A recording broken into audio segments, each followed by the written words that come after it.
John Addison, welcome to the conversation today. Glad to be here, John. It is a pleasure to be with you. You're joining us from Georgia. I'm south of Salt Lake City in Utah. And Yes. today we're going to be talking about your book, Turn Your Fear into Fuel. It's been a lot of fun talking with you in the pre-interview and just getting to know you a little bit. And, as I was saying a minute ago, I just love the title of this book.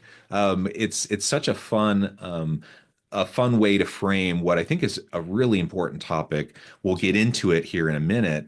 But before we do that, I wanted to share uh, John's bio with everybody. In 2015, John Addison retired as co-CEO of Primerica, one of the world's largest financial services companies. Today, he shares his servant leader ethos as a sought-after keynote speaker and leadership consultant. Through his consulting business, Addison Leadership Group, John utilizes over 4 decades of stories from his own life to encourage people to embrace leadership as a service to others rather than simply as a title. He sits on numerous boards of directors, and in 2025, he was honored with a Lifetime Achievement Award from Direct Selling News, the direct selling industry's premier source for news and education. He is the best-selling author of Real Leadership: 9 Simple Practices for Leading and Living with Purpose, Addisonisms, Quotes to Live By, and Turn Your Fear into Fuel. Great reads, all that the audience should check out. Again, today we're going to be focusing on that last one, Turn Your Fear into Fuel. Before we do that, John, anything you would like to highlight by way of your background before we dive on in? I always tell people, if you ever start believing your intros, it's when you get some people in trouble in life. I always go, is that me they're talking about? I would just share, as you were saying, here in Georgia, this is an authentic Southern accent. And I'm still with Primerica on their corporate board. I've been affiliated with the company now 44 years. Mm, So had an amazing career there. And through my journey of life, I learned a lot of things about how I grew up a country boy in central Georgia and wound up co-CEO of a very large company, taking it public in 2010 and kind of the height of the financial crisis and yeah. out of Citigroup. So I've had quite a journey in life, and that's what I'm enjoying sharing today with people. Yeah, wonderful. Yeah, I hadn't thought about that, but that's a really interesting time, Yeah. 2010 in Yeah. financial services world, isn't it? Yeah, we were so the founder of our company, a gentleman named Art Williams, who really created the culture that is still the centerpiece of Primerica. He sold the business in 1990 to what would become Citigroup. So it was Hmm. Sandy Weil and his, at that time, very young protege, Jamie Dimon. And the company went through some interesting years as a part of Citi. Hmm. And when the financial collapse happened, of course, Citi was one of the epicenters of Yeah. the financial collapse. Our business was incredibly profitable, overcapitalized, was not a bank. It was insurance and investments. Right. And we really had to get it out of Citi. And a lot of that is in the book, some of the trials and tribulations, as well as in my book, Real Leadership. That was kind of really written right after I retired from Primerica. And, it was going through that journey of walking it. Sometimes you thought you're in hell. I used to, Sir Winston Churchill had a famous quote that said, when you're going through hell, keep going. And that's what we kept doing and wound up with an incredibly, our IPO in 2010 was the most successful IPO of the year. Company went public at a little less than $1 billion market cap and is now over 9 billion market cap. So it was a tough, scary, hard journey, but as it turned out, it was an incredibly worthwhile journey, particularly for the people that make up Primerica. Yeah. Yeah. Very interesting. Okay, as we dive on in, one of the first things I always like to ask authors is, what is it about this topic? Like, why this book? Why now? Books are often a real labor of love. Absolutely. So yeah, what was it about this topic around fear, I've and how that you leverage that? Well, number one, my personal journey, but I've given speeches for quite a few years, particularly to our sales force, and to other sales forces about harnessing your fear and fears that you have inside you and turning those into something that drives you forward instead of holds you back. I heard a speaker years ago when I was a very, very young man that I talk about in the book, a gentleman named Stanley Byer, who was Hmm. affiliated company back then. And he used to talk about by the time you're 5 years old, you have all of these fears and doubts programmed into you, and you spend the rest of your life wrestling with a 5 year old on what you can accomplish. And I always tell people, let me tell you, the book's not for. Some people think they're perfect. They have all the answers. They know Hmm. everything. They've never been wrong. I mean, if everybody thought like them, the world would be perfect. Book isn't for them. Okay. I believe we are pretty much all human basket cases. We have lots of little snakes in our attic. And, quite often, if you're in the middle of a trial, like, I've been several times in my career, you wake up at 3 o'clock in the morning and all of those dark little demons are there to keep you awake the rest of the night. And I always tell people, you will never eliminate your fears. But if you can learn to recognize them, control them, and go win anyway, move forward. Not a lot of people let their fears and doubts just keep them sitting on their sofa watching television all day. You've got to turn them into fuel that go, you know what? I'm not going to let this hold me back. I'm going to go win. When we were going through that crazy process back then, I used to have a saying, if they close a door on you, find a window. Uh, you've got to keep moving forward. And so that's and so what I tell in the book are a lot of the principles I've used in my life and a lot of the things I've just learned through the years of, moving forward. I just, the quick Southern accent. Okay, I'm a kid from Central Georgia. Now, I was always great, did really good in school, got my degree from the University of Georgia. And, but then when I started really moving up in my career, and you're in New York and you're meeting with all these people, everybody went to Harvard or Yale or Princeton or whatever. And they hear a Southern accent. The first thing they think is, hey, this guy fell off a turnip truck in Central Georgia, and and will make you feel inadequate, that you're not as smart as them, you're not as prepared as them, and all that. And I learned through perseverance, through determination, through summoning up the courage, that not only was I as good as them, I was better than most of them. Okay. Mhm. And I deserved to to help my company succeed.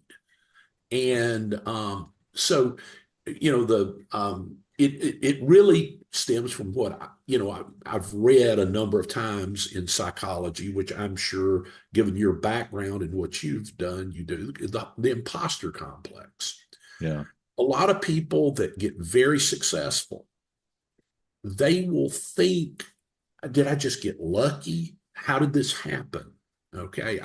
When I finished my master's in business administration, for years I would have a recurring dream that it was the last day of final exams and I hadn't gotten my MBA yet. And I had not studied for the exam, and I'm in class and they're passing out the exam, and I'm like, oh my God, Well, you know, if you study the imposter complex, that's a fairly recurring dream. It is your dream that I didn't get it done. I didn't do what it took to win. And so we all have these little insecurities in us that you can either feed your doubts and insecurities, or you can feed your dreams and ambitions. Okay. And yeah, I've learned you got to starve your nightmares and feed your dreams. So anyway, that's the topic of the book. I think for anyone that wrestles with, insecurities, doubts, concerns about whether they're prepared enough or whether they deserve this promotion or whether I could do that job, those are the people I'm trying to talk to. Hardworking, good people who are capable, who could shock themselves with what they're capable of doing if they overcame the doubts that hold them in place. Yeah. Well, and as you highlight, I mean, we all have doubts. We all have fears. If you don't, you're like some sort of a sociopath narcissist. I mean, I, Absolutely correct. That's everyone does. And as you were sharing that that nightmare dream, my equivalent is, for some reason, I go back even further. So, I went through school. I went through a lot of school. I'm a professor, right. and I got multiple master's degrees and a PhD, and I've been a professor for 17 years. But I still, on occasion, will have a dream where I'm back in middle school and I Right. didn't, like, I have one more math class that I have to take, and I didn't go all semester, and I have to go take the final exam.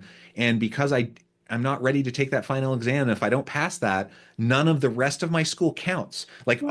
all of my degrees get Sure. wiped away. And And I'm like, it makes no sense, but in my dream, it feels very real. And it's exactly like you described. It's totally this imposter thing. And I'm like, I'm a pretty capable, accomplished person. right. And like, there's no reason for me to like fear that, but it's embedded in all of us. Like, all of us have to deal with that. And the people, and I will tell you, some of the most successful people I know in life, but which, by the way, let me just say one thing. I define success as doing something worthwhile and being happy. Yeah. Okay. It's not just money. Right. Okay. Too often in our crazy world today, particularly with social media, where everybody posts how perfect they are and how perfect their life is, and makes everybody else feel like crap. The reality is it's not money.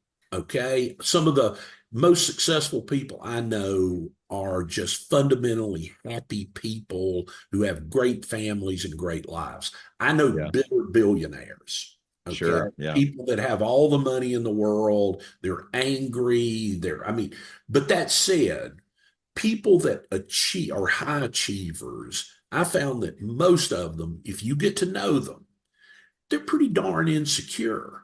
They have a lot of them overcome their insecurity by being arrogant, okay? Mm, And projecting that. I think that, I mean, I believe one of the things I fundamentally believe about human behavior is you've got to manage the contradictions of life. The world has a lot of duality to it, and you've mhm. got to be, in my mind, boldly humble. Okay. Yeah. You got to be bold. You got to be proud of yourself, but you better have humility. Okay. You have to be aggressively cautious. Mm, Okay. You have to manage. The world isn't black, white, and everything. The world is pretty gray. Okay. And yeah. success requires, look, I don't care what I accomplished. I don't care what my title said. I don't care how many boards or how many lifetime achievements, any of that. I am still, John Addison, but to my mother and dad, I was Johnny Addison of Route 2, Brown Bridge Road, Covington, Georgia. Okay. That's who I was born, and that's who I'll die being. Okay. And you have to maintain in my opinion, if you want to be a leader and you want to move other people, they have to believe they can connect with you. Because if you don't have trust, connection to your people, and they have belief in you, okay, you might can boss them if you're above them in an org chart, but there's a huge difference between a boss and a leader. I always Yeah. tell people, who wants a boss? That's double SOB spelled backward. Okay.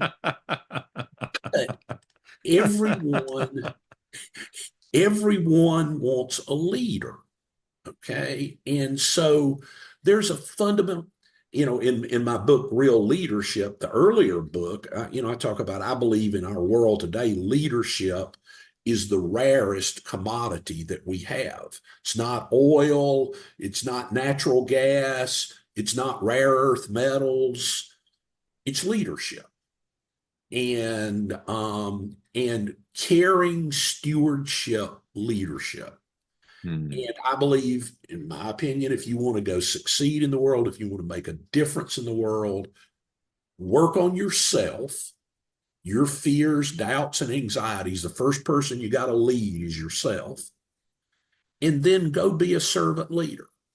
Go be somebody that whatever organization, whatever church, whatever group it is, you make a fundamental difference.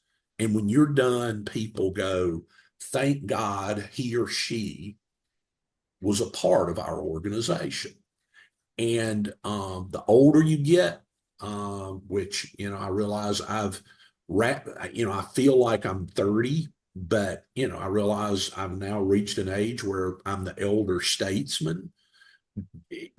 As you look back on things in life, it isn't all the times things went great that you remember at the front of your mind. It's when you faced adversity, when you fought through it anyway, and you got things done, and the lives you affected, the Hmm. people's lives you touched and affected, that's real net worth. I mean, that you can't buy that. We just had the 15th anniversary of our IPO, which Hmm. has, we made sure all the people in our company and our sales force had equity in the business coming out of the financial crisis.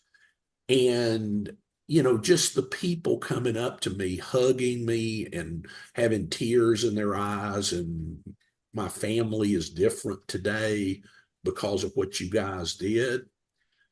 You can't buy that.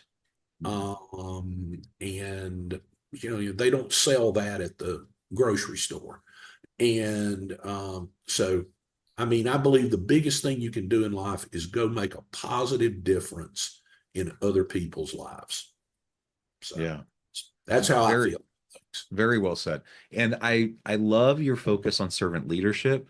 I too am a big proponent, big advocate for that philosophy, and recognizing, different circumstances call for different styles at different times depending on context and whatever. But I really am a believer that at the foundational level, you have to build upon humility, and you have to build upon this ethos of service and this desire, of caring, in building your team and your people.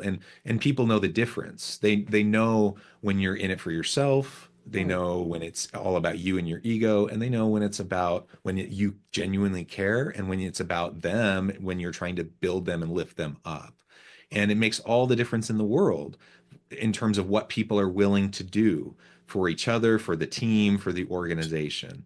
If you want compliance, Yeah. use carrot and stick tactics as a manager, as a boss, the double SOB, as you said. I love that. But if you want commitment, if you want motivation, if you want people to be engaged and go above and beyond, you want trust. If you want all of that, you have to build it on genuine caring, humility, those things come from this foundation of servant leadership. And I agree. I think that's super rare in the world today. Many people see it as weakness. Many people It's the laugh at opposite. it. It's the opposite. It is Yeah, the opposite. We look, you see whether it's in sports with a coach or a boss in a company, there are people that come in and they come in like the Looney Tunes cartoons, the Tasmanian Devil, and they just break things. They're we're going to do it this way, and you can get people to do things out of fear. Okay, yeah, in the short run. sure. Okay, in the short run, and those kind of leaders can change an organization rapidly, but you can't build a long-term successful business that way, a long-term successful organization. You have to build it. When we were fighting to get out of city, I'll never forget a confrontation slash tough meeting. We had a very high loyalty from our distribution channel, which is a huge financial services distribution channel. And city, the people that were left there running it, they had no clue even how. I mean, I laughed one day. I said, "Look, I'll give you a test if any of you can find our headquarters." Okay. I mean, that, and we we we were in a tough spot. And I said, look, here's why we're going to prevail. You guys are fighting for a spreadsheet of numbers. I'm fighting for people's lives. Okay. These are my friends. These are my colleagues. We had 300 employees in our headquarters at that time that had been with the company over 30 years. I'd grown up with these people. Okay. Mhm. And I knew if we didn't succeed, they probably weren't going to have a job. Yeah, Okay.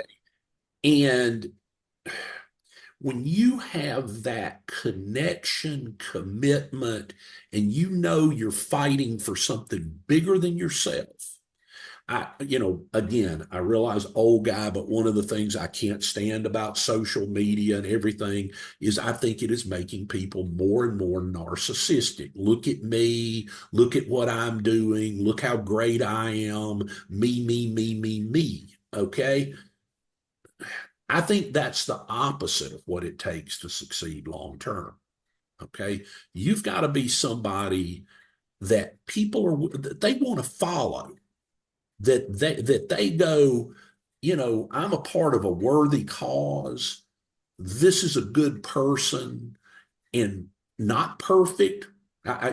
One of the things I'll say to people that are watching it is I think great leaders own their mistakes. I always tell them, yeah, I hate politicians because every time something goes good, it's me, me, me, look at me, look what I did. And yeah, when things go bad, they either blame it on their predecessor or someone else.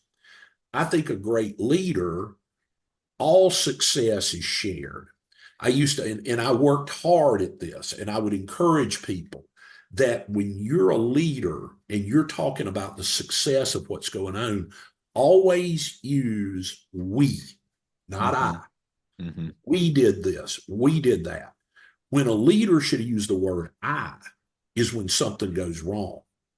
Leaders own mistakes and they're honest about them and they tell people, hey, I screwed up.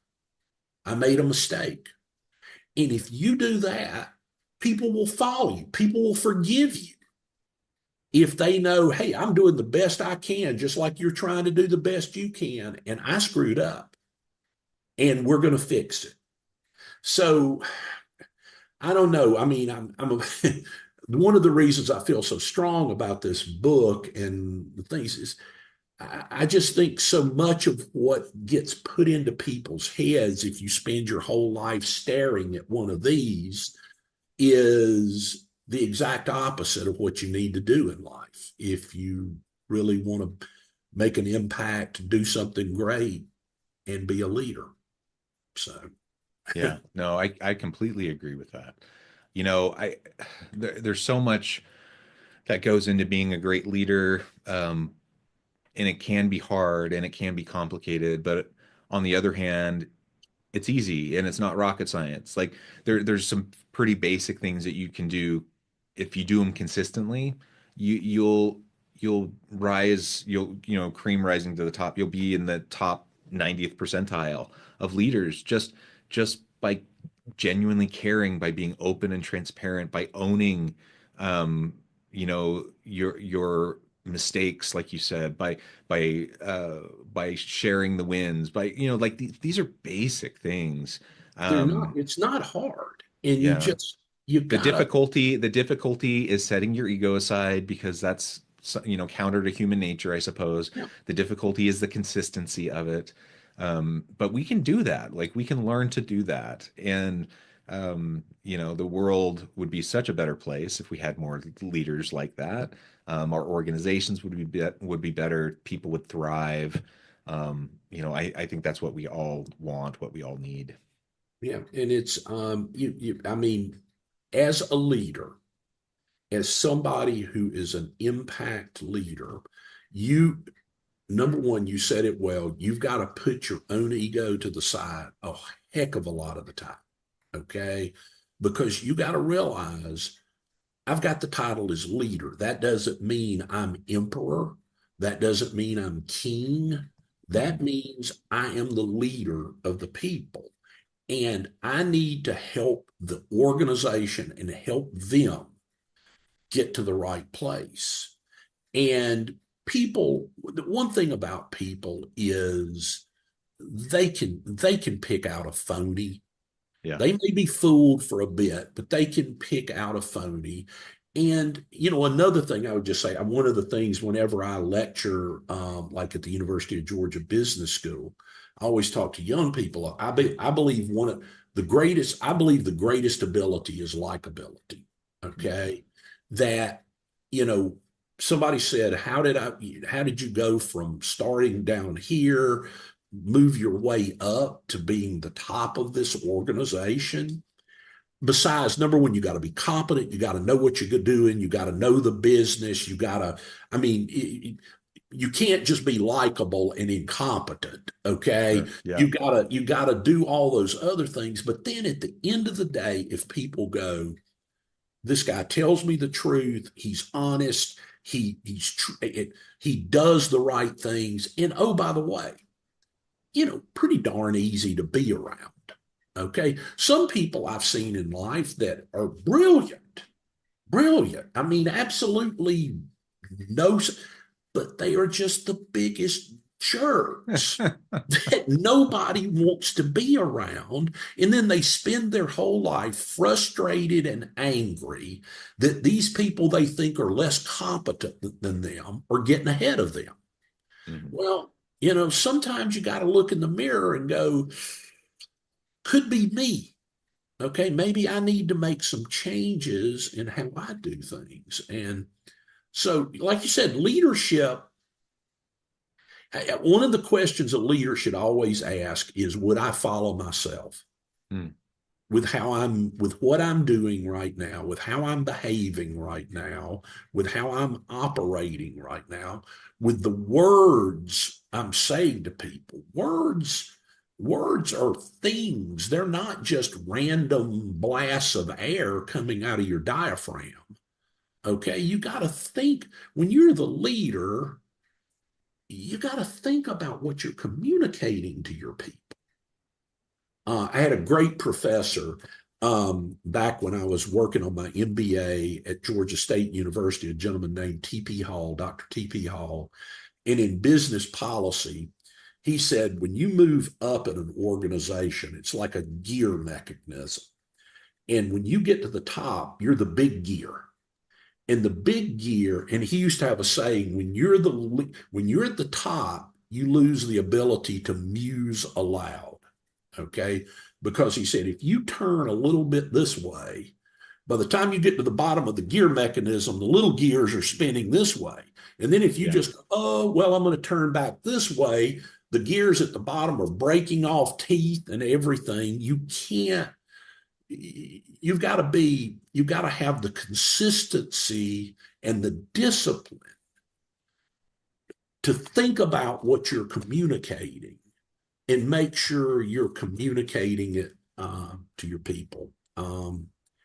And like I said, I think when I look a lot of times at what I think is poor leadership, a lot of the times the poor leadership comes out of the fact that the person that's in that role is an insecure, fearful mess Hmm. and is creating havoc to to prove themselves, prove that they're, something, different than what their fears tell them they are. And I believe you need to, like I talk about in the book, harness those fears and use them as a positive force to drive you forward and to do the right things in life. So it's really that I love simple. it. Yeah, Yeah. I love it. Well, this has just been such a great conversation, John. I appreciate all of your insights. As we wrap up for today, I just wanted to give you a chance to share with the audience how they can connect with you, find out more about your work, where they can find your books, and then give us the final word for today. That's great because I'm the world's worst self promoter on books and stuff. I'll do things from time to time and go, "Oops, I probably should have told them how to get it." So, the book "Turn Your Fear into Fuel," which hold up, is you can go out and there's a website they created called fearintofuelbook.com, or which will give you blogs and a lot of ways to connect with me. My website is johnaddisonleadership.com. Just, simple website.